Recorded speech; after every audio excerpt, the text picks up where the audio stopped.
भीरवाहमिन्दुशेखरेष्टनन्दनं भक्तलोकरोगदुःखपापसङ्घभञ्जनं भावयामि सिन्धुतीरवासिनं षडाननम्।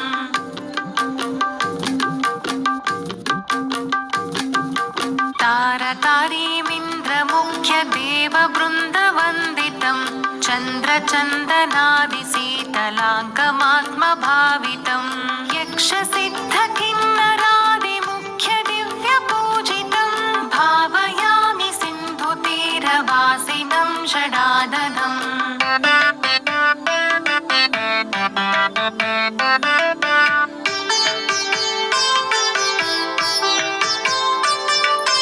चम्पकाब्जमालती सुमादिमाल्यभूषितं दिव्यषट्किरीटहारकुण्डलाद्यलङ्कृतं कुङ्कुमादियुक्तदिव्यगन्धपङ्कलेपितं भावयामि सिन्धुतीरवासिनं षडाननम्।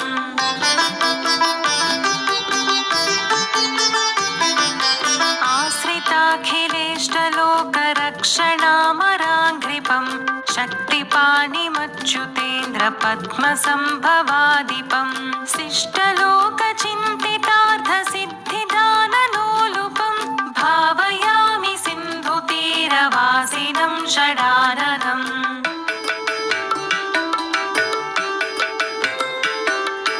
वीरबाहुपूर्वकोटिवीरसङ्घसौख्यदं शूरपद्ममुख्यलक्षकोटिशूरमुक्तिदम् इन्द्रपूर्वदेवसङ्घसिद्धनित्यसौख्यदं भावयामि सिन्धुतीरवासिनं षडाननम्।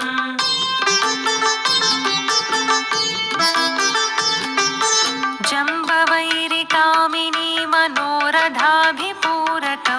कुम्भसम्भवाय सर्वधर्मसारदायकं तं भवाब्धिपोतमम्बिकेयमाशु सिद्धिदं भावयामि सिन्धुतीरवासिनं षडाननम्। पूर्णचन्द्रबिम्बकोटितुल्यवक्त्रपङ्कजं वन्दनीयसच्चरित्रमिष्टसिद्धिदायकं स्वर्णवर्णगात्रमुग्रसिद्धलोकशिक्षकं भावयामि सिन्धुतीरवासिनं षडाननम्।